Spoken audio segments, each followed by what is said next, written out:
No, you can talk. It's Okay. just the YouTube people right now. All right, YouTube people. If you want to listen to part 1, you got to go to the audio again because that's just what you're doing. And we're not doing video because we were instructed no video. So is that right? Yeah. That's correct. Okay. No consent. No. We're just we'll have a little voice guy here. All right. Well, let's go ahead and we'll get started. Oh, what episode? 423.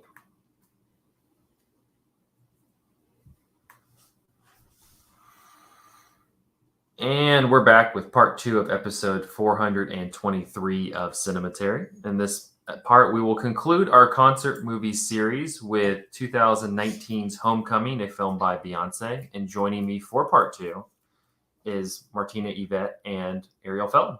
So thanks y'all for joining. Thanks for having me. Yes, thanks for having us. Always excited to talk about Beyonce. So I was going to say, it's, we have 2 Beyonce experts, correct? I wouldn't say experts, but we know B. I would say I'm a stan. Correct. Okay. 2 Beyonce stans. There we go. Okay. I'm glad we got it clarified. Thank you. Real quickly, so as you can tell from the title of the movie, Homecoming is written and directed by Beyonce Knowles Carter. The film captures her 2018 performances at Coachella, as well as a documentary about the creation of the performances. While planning the show, which prominently featured a marching band, step team, choreography, and Greek life lettering, Beyonce thought hard about her own history. Growing up in Houston, she would attend Battle of the Band shows and other college-centric events at schools like Prairie View. In Destiny's Child, the group she also refers to as her college, since that's how she spent her teen years and early 20s, rehearsed at TSU as they were brought up. In an interview with NPR, Wayne Wesley, who played trombone in the band as part of the performance, talked about the lasting impact of Beyonce's Coachella performances, saying, quote, "I think it opened the eyes to a lot of individuals who may have not known what HBCUs are or what they're about and the culture they have.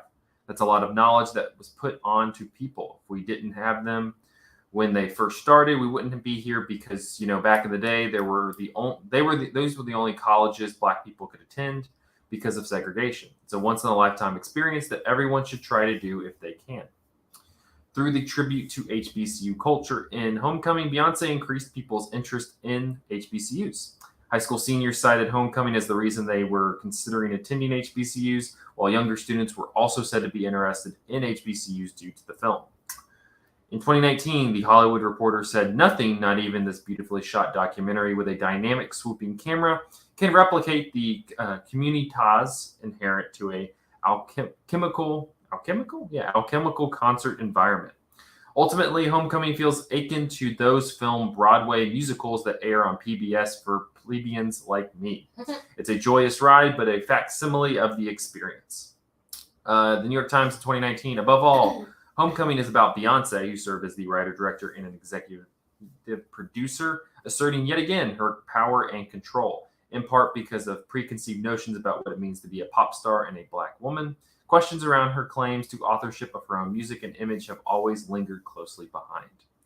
And in 2019, The New Yorker said, "Homecoming is in a class of its own as a total synthesis of the pop arts, rapping and dancing, literature and stage patter, propaganda film and backstage drama, not to mention hair and makeup.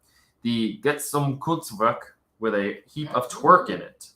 But Beyonce's beacon is less Wagner than Duke Ellington, in that she composes a symphony in sound and movement and media and negritude." I think I said that correctly. In any case, the sense of competition is essential. The movie fruitfully exploits the game day conceit of the Homecoming theme. On that note, let's talk about how many times have you all seen Homecoming? This was my second time, so. What? Really? Oh, it was one of my favorite movies in 2018 or 2019. Yeah.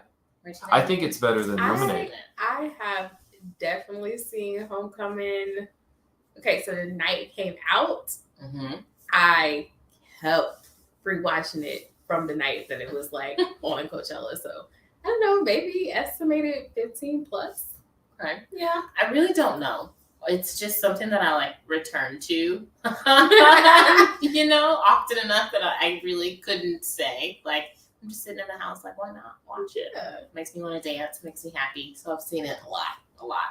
Yeah, it's so this is the last movie in the series that we did, and it's interesting the progression of concert movies. So the first two that we watched, the first one was Jazz on a Summer's Day, which is it's literally just these guys filming performances at a jazz festival, like Louis Armstrong, Miles Davis, others who are there. That sounds interesting. And but it's very like it gets a little bit of the mood of the festival, but then goes to the films the individual performances. The next one was Monterey Pop, which just films these individual performances at the Monterey Pop Festival.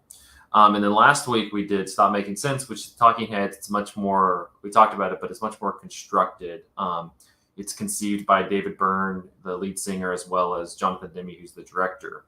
And it's interesting because those first two are just, it's kind of camera in trying to capture the vibe of the festival and the performances. You're seeing in like Monterey Pop, you had never seen Jimi Hendrix on stage before, and so he's like on stage breaking his guitar, lighting it on fire. It's it's a dead man. But then like with Stop Making Sense, it becomes more of like a, I think I said last week, like a manicure experience. Like it's like it's much more constructed. Like there's a purpose behind shots and things like that.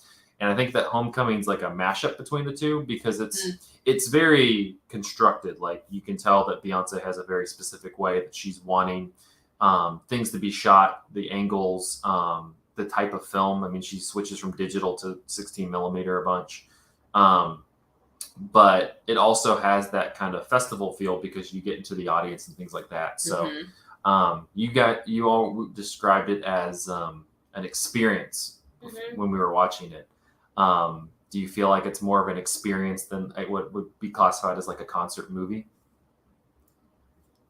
I think so. And the reason I say that is because like we've also seen other concert movies specifically from Beyonce, since we're on that topic, where there's like the standard of there is a presentation that's given, but it's not necessarily like as aesthetically pleasing as Homecoming is. Like I think that she does a great job as far as like a concert ready type style where it's like, okay, yeah, I'm in this moment and it's really cool. But this one with the theatrics, the graphics, the visibility of like the choreography and just even like the band in total, like it tells a story. So I see how it can be perceived as a movie. Because it does, honestly, it's like watching, was it School Days by Spike Lee, like in live action, in a way. Did you say those other movies had or did not have that sort of like behind the scenes documentary? Like this is our rehearsal. This is my first day. The first two did. The first two didn't. The Stop Making Sense is unique because you're watching the way it's structured is you literally start with David Byrne and an acoustic guitar playing the first song, and then they gradually add more people and they gradually add more to the stage, that by the halfway point you have a full-on production with lights and screens and different things, as well as the full band. And this one's different because that's maybe, rough estimate, like 8 to 10 people, in the Talking Heads performance. This one is like 100. I agree with Martina. I feel like there's a story there that is really, especially if you're a Beyonce stan, and so how rare it is for Beyonce to give us any of her private life. Correct. From the pieces where it's literally just, my first day of rehearsal, 100 days or whatever the number was until Coachella.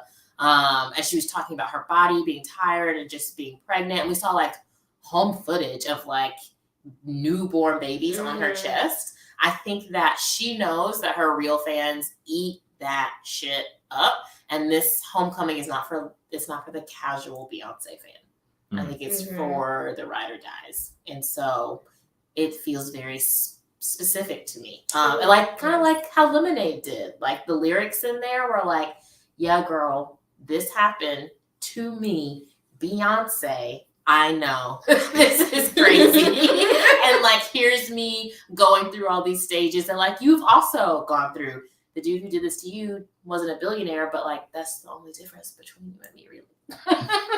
Correct. The Lemonade's, I think at the when this came out, I think I said I still kind of agree that this is better than Lemonade in terms of being like a movie. Lemonade feels very much like a straight movie. Even it's a visual album, but it has it has like a through line narrative, and like the narrative pieces, the different style, like the way that she's shooting each song there's a through line to it. This one that's fascinating to me is you have one, she's playing with different cameras. She has a digital camera. She's two digital cameras, and then she has a film camera. That she's constantly like flipping between the three of them, and one of the cameras is also shooting in black and white. So you have a regular digital camera, you have a black and white camera, and then you have the film camera. So you're playing with three different types of style. Then you have one, she's flipping between two different performances. So she's also like the way that she cuts the movie, where you see her.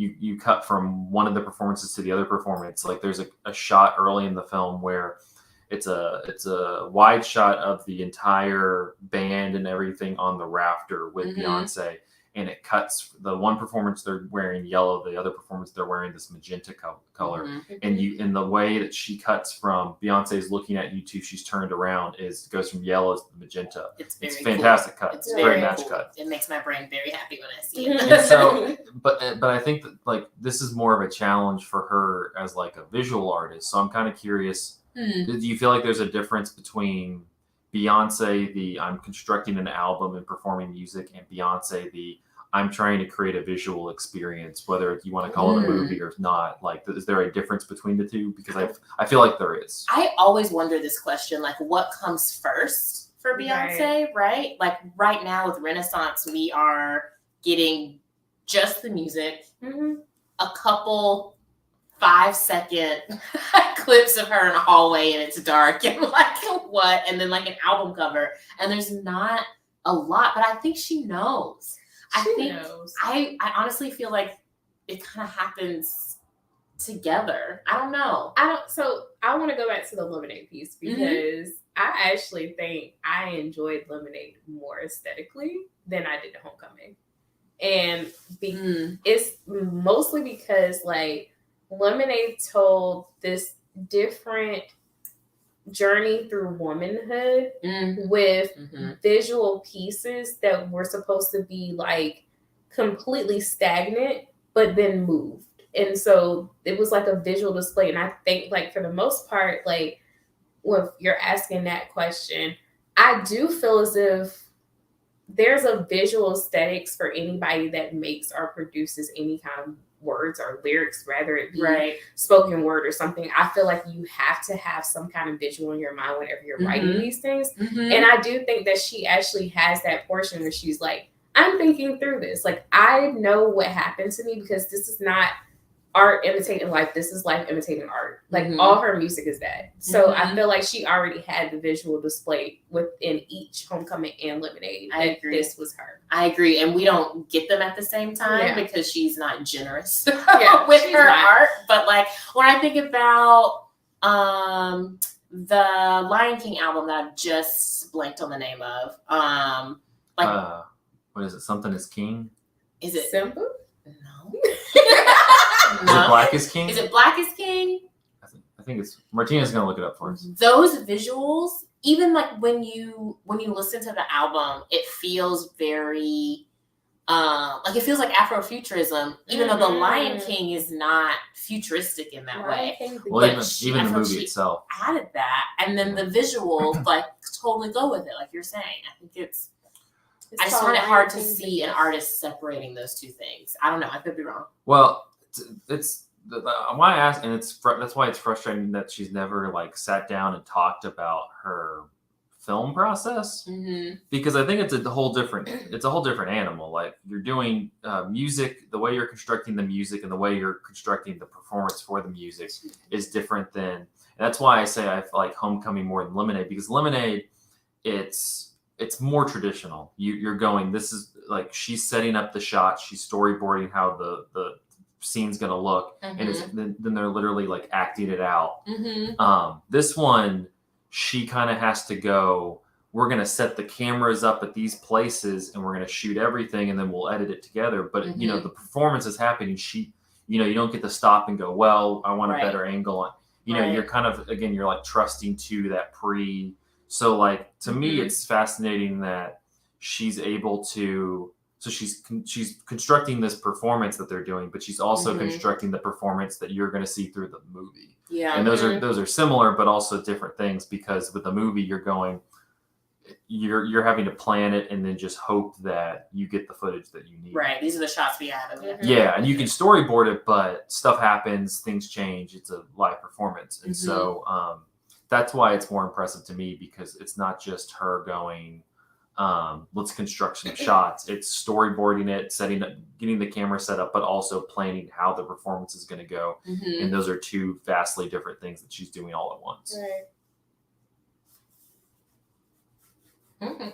So I wonder how many times she watches those tapes before it's like, okay, this is ready, you know? So there is a documentary, I do not know which one it is, where it's her actually scrubbing through those tapes, where she's like going through the process and being like, this should have been tighter, this should have been better, we can cut this.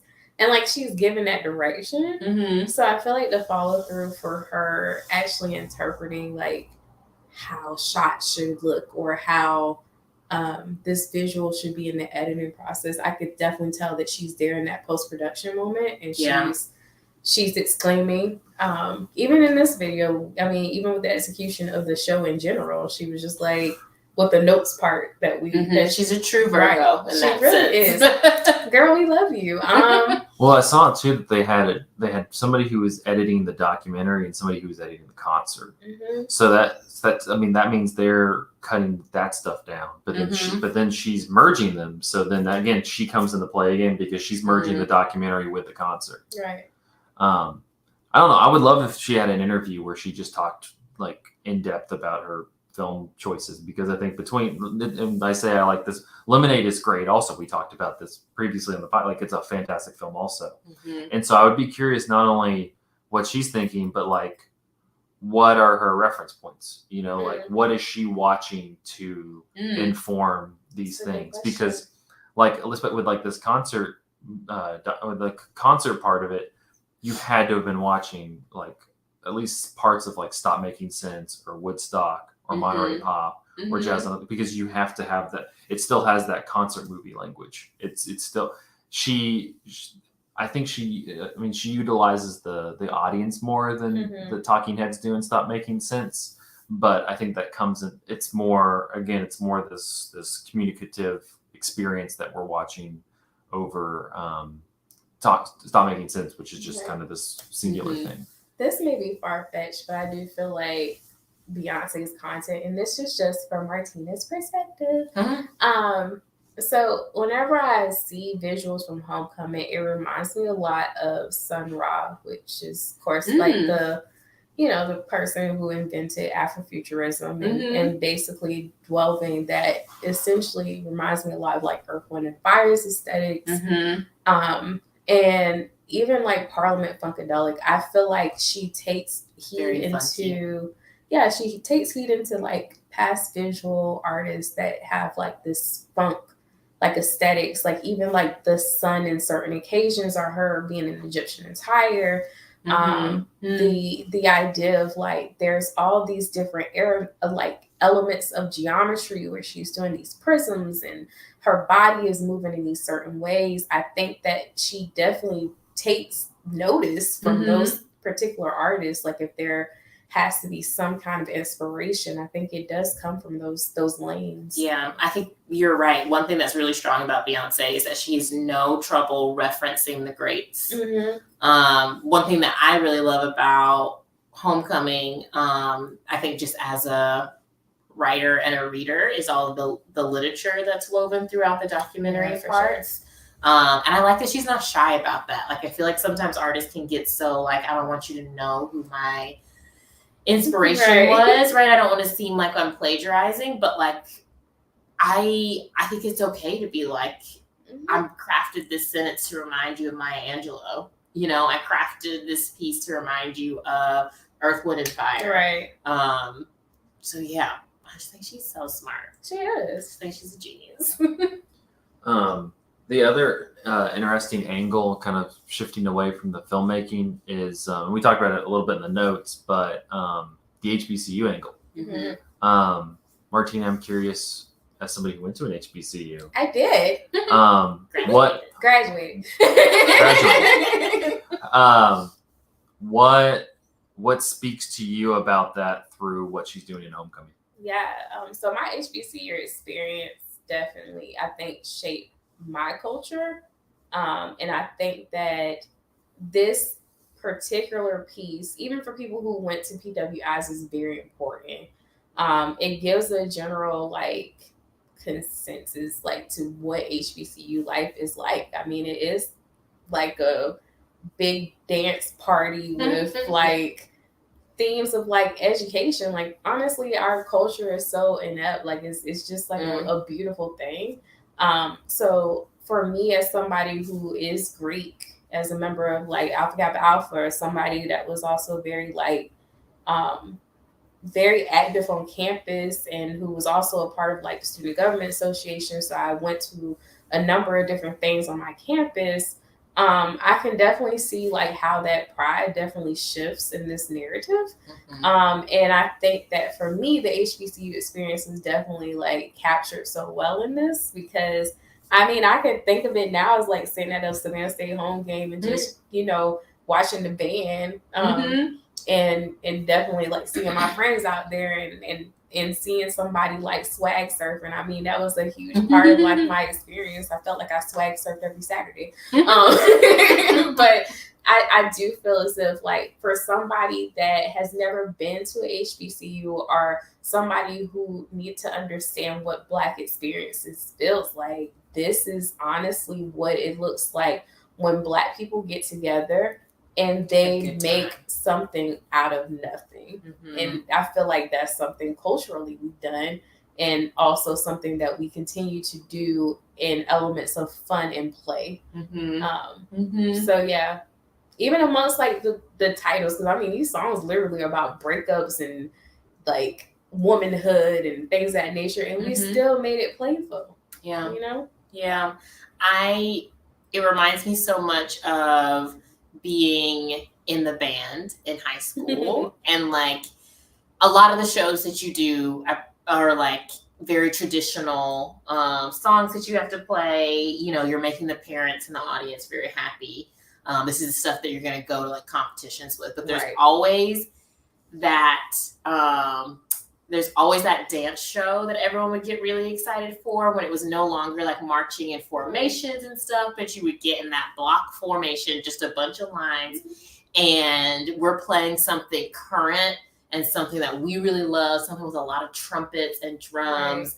And I played the trumpet. Well, I pretended to play the trumpet for 1 year, and then I joined the dance team. And so all through high school, like those were the games, and it was often homecoming and then like the games like right outside of it, so like homecoming in the middle. And like it was just so much fun to be able to be like, yeah, we were playing all that like classical stuff that like the old people wanted to hear, but now we're playing Lean With It, Rock With It, and all of us are doing it on the field, and like the parents are actually still having a really good time.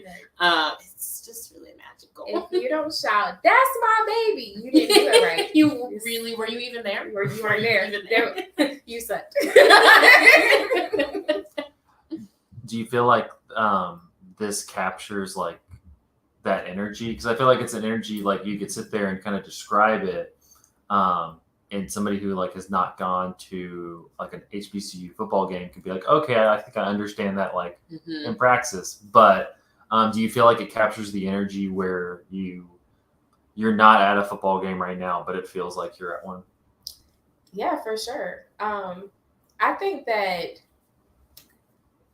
as students that attended HBCUs, we miss it. We miss it every day, because we understand that you know, we had our life in school, but we also had our like fun life, and that does not equate to what's happening right now. But I do feel like anybody that hasn't been to HBCU, like, does this really capture a football game at HBCU? And to an extent, it does. I mean, this definitely captures homecoming. Yeah, I was like, it felt like one of those games where you either knew you were going to win. Right. Or you knew you were going to lose, and that's not what you came for. You came for, even when they're in the stands, you came for that performance because it was so badass. But this is more than just a game. This is the step show when I see my stars. This is the probate that happens prior to. This is coronation. This is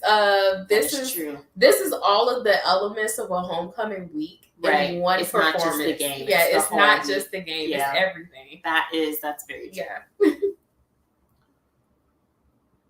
It seemed like that was something that was important to Beyonce, even though she didn't go to an HBCU. Yeah. I feel like sometimes those things that you miss or those things that you experience on the periphery can sometimes still have a really big effect on you, and mostly because, especially if you're younger, you're like, oh, I want to do that. I want to be included. For sure. So even to be in Destiny's Child, but be practicing around these things, I could see a young girl being like, oh, well, what's that like? You know, what's that normal life like? So I could see her wanting to recreate that, just like she said, and being like, I wanted to feel that. I could feel their swag, and I wanted to let her recreate it. I get it. For sure. Because an HBCU experience is like no other. And I think once you go to a game or you go to even our classes, like, we just be lit. Like, I don't even know, like, we just be out here just doing the doggone thing, and no one can tell us nothing because we know we lit. We know that. It was we were trying to kind of figure out, well, this was the one that we were going to watch probably regardless for like the more like recent concert movie. It's been interesting. You've seen, you know, you have people from Taylor Swift who's done stuff. You have people, a lot of people followed Beyonce with the homecoming, like did a bunch of concert movies following it. Jennifer Lopez. Yeah, Jennifer Lopez. Homecoming lights.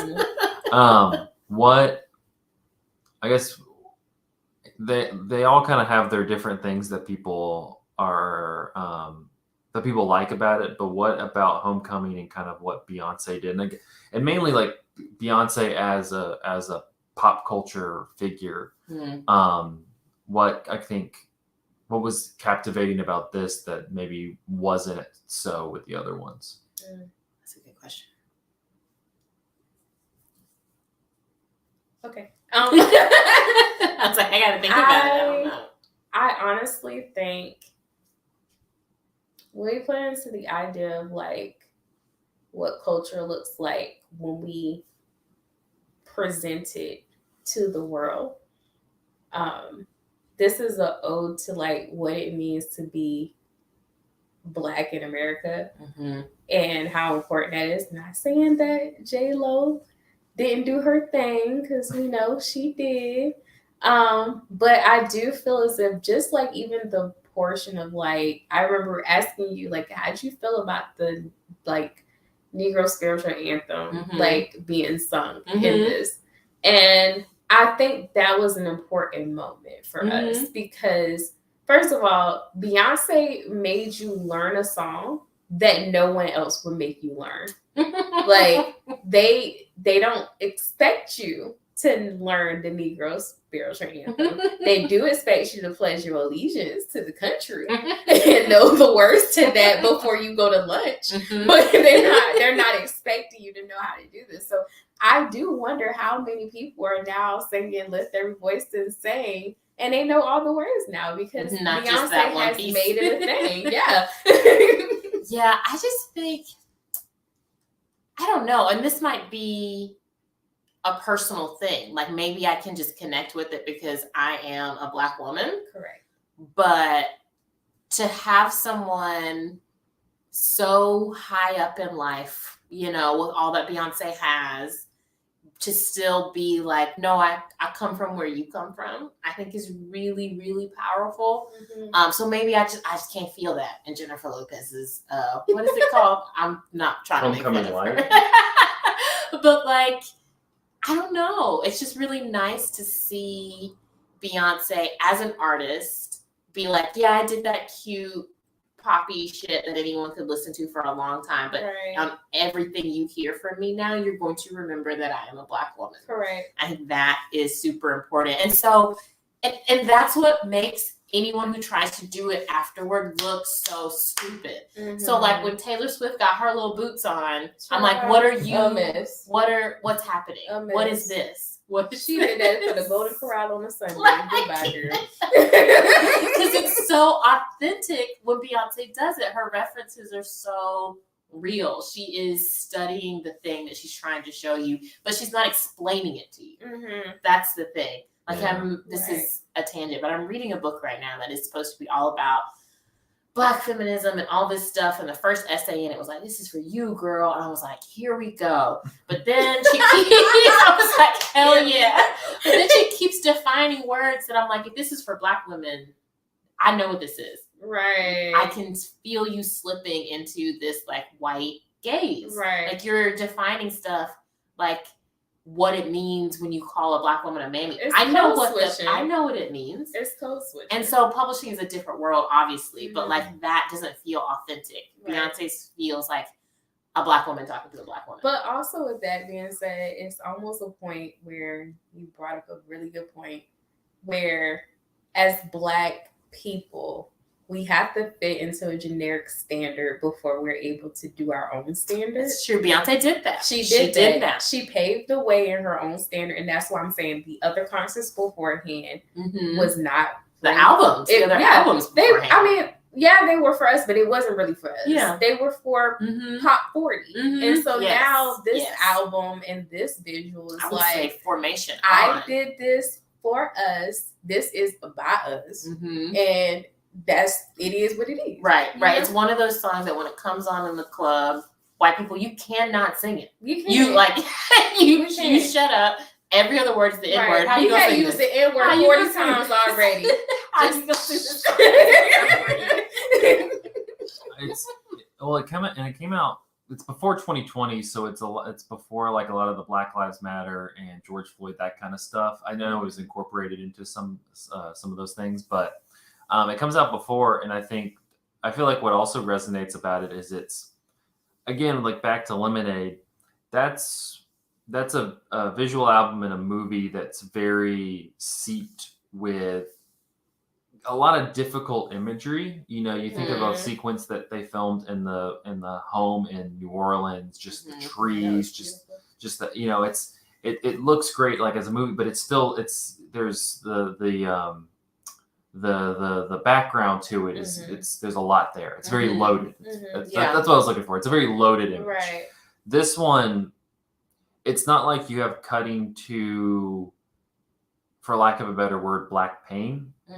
It's kind of like the whole thing is just like celebration, and I think that people responded to that because it's something I've seen with a lot of movies that are kind of like these Black voices movies is. And I've seen it with Asian creators as well, or Hispanic creators, where there's not just that one mode that you work in for a narrative where it's just like you have to have some sort of pain regardless of who, you know, you can kind of, you move into other forms. There's other ways to like to make sense of that experience. And I feel like people responded to this because there's no pain in it. There's no there's no loaded imagery. It's just like this celebration, and it's colorful. It's visually striking. You know, the dancing, the song, like all of that stuff. And I think people maybe responded to that because it wasn't soaked in this. It wasn't supposed to be a lecture about something. It was more just like, you're either along for the ride or you're not. Yeah, I agree. I feel like even with the quotes that are woven throughout it that are about celebrating Black joy, like that feels like what the focus is. And like that joy has a lot of strength in it. And I think that's where it comes from. But I agree. I feel like, and this is not me talking concert movies now, but just like in general, I feel like we have entered this era of Black pain being exploited for things. And it can be done really beautifully, and it can be done very cheaply and very like, here's just all this Black trauma on the screen. Don't you love it? It's kind of like Get Out, but no, it's not, girl. It's like this is the only way we can like reckon with it. We have to go through it with this type of narrative, and you're like, no, I mean, you can. There's thousands of different experiences that you could kind of explore this with. It just seems like we're just going this one mode. Yeah, and they're interwoven, I would say, but I like the focus on Black celebration in Homecoming. Martina made a face after I made my point, so I feel she like was like, no. I think I thought too deeply about it. You don't have to change your mind. I just honestly feel like, even in the idea, because we've already kind of summoned this is the ode to Afrofuturism and everything she did. Afrofuturism also, even though it's about Black utopia, it always rests on a concept of pain. I think that though the visuals aren't painful, the element of what's being carried out is. When you're thinking about the different songs, Sorry, you're thinking about Daddy's Pain, even though that wasn't even part of the Homecoming aesthetics, but like these different songs that's like on that particular album, like some of them actually reach to like, my man cheated on me, and like I'm hurt and boo. Even Sorry is, I ain't sorry. I ain't sorry, but honestly, like a part of it is I'm going out, fuck you. Yeah, all that. Like, I feel like that's we did the sadness. Why I had to make that song? Why? I didn't have to say this if you just stayed at home. Like, like there's just I didn't need to write this, but here we are. That's really the moral of it. That's what you're getting at. Is all that Jay-Z's a lot of this was created by Jay-Z, right? And so maybe it's his fault. Can we talk about his 45 seconds on stage breathing really hard? Well, you have that, and then you have like little clips of him looking like a wing clipped eunuch, just kind of there. Oh, you mean during like the documentary parts where Beyonce would just be like, until I see my notes applied out, see why I'd make more. And he'd be like, well, all right, guys. You heard the boss. This was fun. We're going on a date now. Right. It's our anniversary. No, yeah, well, you have him, and you have Destiny's Child that comes on stage, and you have Solange. Out of all the appearances, which one do you like the most? I like Solange's. I felt like that energy just felt so like they're really sisters. They are. Like when you pointed this out, when Solange like hugged her and they fell down, like that just felt so. Oh, she tackled her. Yeah. Genuine. Like I think that was my favorite part, and all their dances were so silly and cute. I loved it. The Destiny's Child one does have the entrance of that where Beyonce goes away, and then they like lift up, and you have the lights behind them, and it's the silhouettes. It is like if you're gonna have the entrance, that's how you do it. For sure. I mean, it started off with the Charlie's Angel poses, that nostalgia. Show some love. Okay, give y'all free little concert. As we wind down, anything else to mention on Homecoming? Reasons why it's great. I thought you were just going to say any final thoughts, and I was going to give my cash final thoughts? I'm accepting cash for Beyonce tickets. When the Renaissance tour comes, I need help. Help us stand out. Buy me a ticket. We'll put Ariel's Venmo. Right. Her cash app is in the bio. But about Homecoming, I'm so glad I rewatched it today. It's one of those that I'm like, not that I forgot about it, but I just had been in my Renaissance mode. And I was like, this is the best thing she's ever made. And then I forget, like, Beyonce does this. She does it. And she's been doing this for Right. so long. And I just feel really lucky to stand someone who has literally never let me down. Not a lot of people can say that. She's been a friend, a mentor. I mean, a sister. truly, when's the last time Beyonce said some stupid shit in an interview and all her fans had to be When's like, the "Ooh." last time Beyonce did an interview? And some of y'all's faves need to learn to keep their mouth shut like her. That's all I'm I saying. love Wills. I agree with you, Ariel, wholeheartedly. I think that some shit is for us, and I definitely This shit is love. for us. I like the way I'm quoting all of Solange's songs to kind of just talk about Beyonce, but They go together. they It's do. right. They go together.